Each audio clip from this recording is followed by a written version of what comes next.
Hello, and welcome to the 7-Minute Life's Getting Started Jumpstart class. I'm your host, Allyson Lewis, and today we're going to be giving you just the nuts and bolts to get you started on your 7-minute life journey.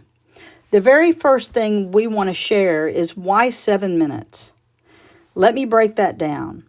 There are 24 hours in a day. That breaks down into 1,440 minutes.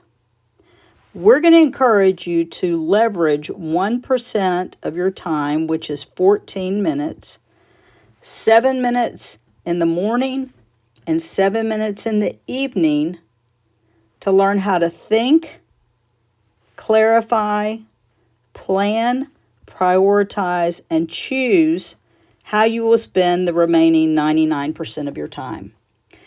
Over the next series of very short modules, I'm going to show you how to take 7 minutes at a time to reclaim your time management, your daily productivity, how to organize the ideal day, how to create a written daily plan of action.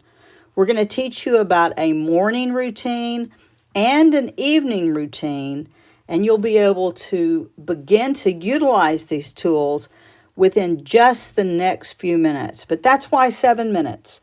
24 hours in a day, 1,440 minutes, just taking 1% of your day, 14 minutes, 7 minutes in the morning, and 7 minutes in the evening to think, clarify, plan, prioritize, and choose how you'll spend the remaining 99% of your day.